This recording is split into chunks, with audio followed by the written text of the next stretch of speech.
Assalamualaikum warahmatullahi wabarakatuh. Selamat datang di mata kuliah Praktikum BK Pribadi Sosial bersama saya Fitra Marcella, jurusan Bimbingan dan Konseling, Fakultas Keguruan dan Ilmu Pendidikan, Universitas Syah Kuala.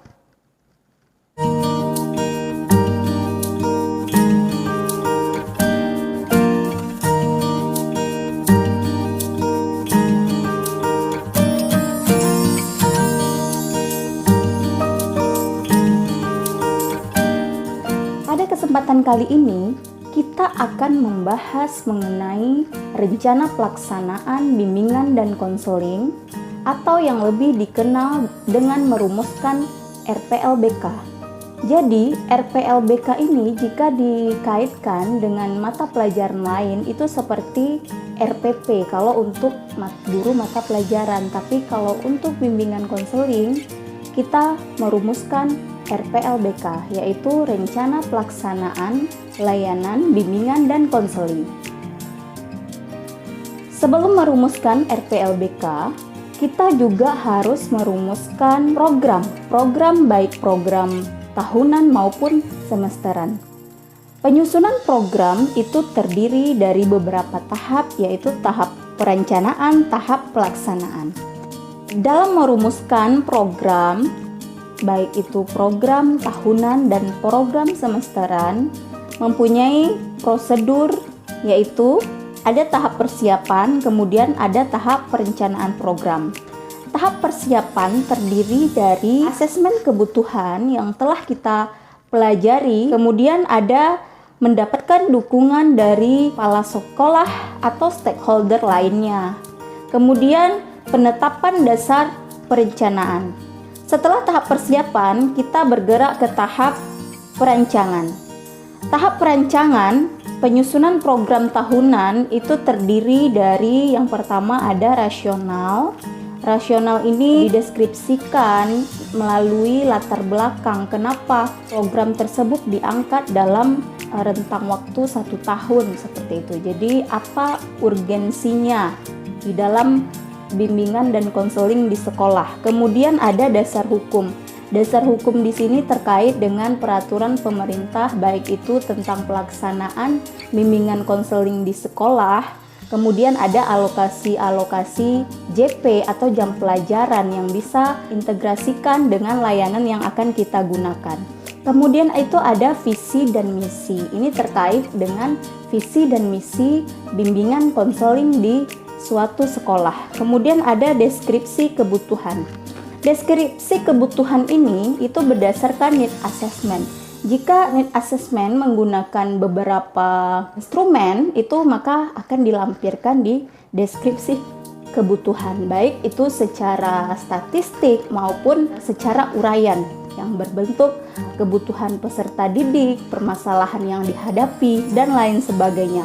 Kemudian ada di tujuan ini bisa dicantumkan ya, kenapa melakukan kegiatan tersebut yang ada di dalam program. Misalnya untuk tahun ini diadakan bimbingan kelompok, bimbingan leksikal, atau layanan pendukung lainnya. Kemudian ada komponen program, berisikan layanan-layanan apa yang digunakan. Contohnya ada strategi layanan dasar, layanan responsif, perencanaan individual maupun dukungan sistem. Kemudian ada bidang layanan. Bidang layanan yang seperti kita ketahui itu ada 4. Jadi keempat bidang layanan itu bisa dicantumkan, yaitu bidang layanan pribadi, sosial, karir, dan belajar. Kemudian ada rencana operasional pelaksanaan atau yang disebut dengan action plan. Action plan ini bisa berbentuk matriks. Jika kita melihat itu ada lampirannya di panduan operasional pelaksanaan bimbingan konseling di satuan pendidikan. Itu seperti yang kita kenal dengan POP-BK, itu di setiap dari SD, SMP, SMK, dan SMA ada di sana. Kemudian ada pengembangan tema atau topik. Pengembangan tema atau topik ini terkait dengan aspek apa yang kita akan kembangkan melalui layanan bimbingan dan konseling. Kemudian ada evaluasi, pelaporan, dan tindak lanjut. Evaluasi di sini bisa dengan evaluasi atau penilaian proses ya, dan penilaian hasil. Kemudian pelaporan itu sampai mana program yang kita jalani itu berjalan. Kemudian ada tindak lanjut. Tindak lanjut ini terkait dengan follow up, rencana kegiatan yang harusnya dilakukan karena ada kekurang maksimalan, seperti misalnya rencanakan kegiatan yang terstruktur kembali. Kemudian ada sarana dan prasarana. Sarana dan prasarana ini terkait dengan fasilitas, kemudian media yang digunakan, kemudian juga terkait dengan tata ruang, kesediaan ruang bimbingan dan konseling. Kemudian terakhir ada anggaran biaya yang kita dimasukkan ke dalam program tersebut. Anggaran biaya perlu karena mengingat kegiatan bimbingan dan konseling ini secara operasional juga menggunakan biaya. Program tahunan yang telah disusun itu ditindaklanjuti dengan jadwal kegiatan layanan selama setahun. Kemudian selanjutnya ada program semesteran. Program semesteran itu dirumuskan dalam bentuk matriks kegiatan berdasarkan komponen program dan terdistribusi dalam semester ganjil dan semester genap. Format RPLBK terdiri dari 4 sesuai dengan jenis layanannya. Yang pertama itu ada RPLBK format bimbingan kelompok, kemudian ada RPLBK format layanan bimbingan klasikal, kemudian ada RPLBK format konseling kelompok. Nah, secara lebih lanjut RPLBK tersebut bisa diakses di POP atau yang dikenal dengan POPBK. Format RPLBK layanan dasar dan layanan responsif. Layanan dasar itu seperti yang kita ketahui ada bimbingan kelompok, kemudian ada bimbingan klasikal, sedangkan layanan responsif itu ada bimbingan kelompok, kemudian ada konseling individual. Itu berbeda dibandingkan format RPLBK. Layanan responsif ini itu komponennya itu tidak ditulis, misalnya seperti topiknya tidak ditulis karena itu bersifat situasional seperti itu, karena konseling datang ke kita juga belum tentu tahu permasalahannya sebelum melakukan proses konseling. Adapun komponennya ya itu ada misalnya seperti nama, kemudian ada kelas, hari, tanggal dilaksanakan konseling, pertemuan keberapa, waktu, tempat, kemudian ada gejala atau reaksi yang ditampilkan berupa keluhan maupun amatan dari si konselor tersebut.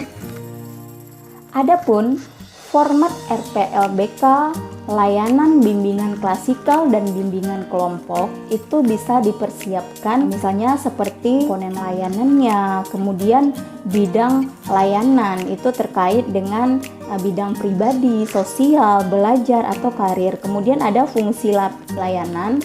Ini mengikuti dari komponen layanannya. Jika komponen layanan dasar, itu fungsi layanannya pastilah preventif dan pengembangan gitu. Tapi kalau misalnya layanannya itu bersifat komponennya responsif, itu bersifat kuratif. Kemudian ada tujuan. Tujuan di sini disusun berdasarkan topik atau permasalahan. Kemudian topik dipilih sesuai dengan tujuan yang akan dicapai dan menyatu dalam satu teknik tertentu. Dapat pula dalam bentuk uraian materi yang dibaca peserta didik. Kemudian ada sasaran layanan kait dengan yang menjadi subjek kita, yaitu peserta didik atau konseling. Kemudian ada metode dan teknik. Metode dan teknik ini dipilih berdasarkan tujuan dan materi yang digunakan. Contohnya seperti diskusi kelompok, sosiodrama, psikodrama, teknik inovasi lainnya seperti games, mind mapping, expressive writing, art therapy, drawing therapy, dan lain sebagainya. Kemudian waktu di sini ditulis dengan kebutuhan kegiatan bimbingan. Kita lihat lagi di panduan pelaksanaan bimbingan konseling di sekolah sudah dialokasikan berapa jam pelajaran seperti itu. Ada yang 1 kali 40 menit, kemudian ada 2 kali 45 menit. Itu bisa disesuaikan lagi dengan standar layanan.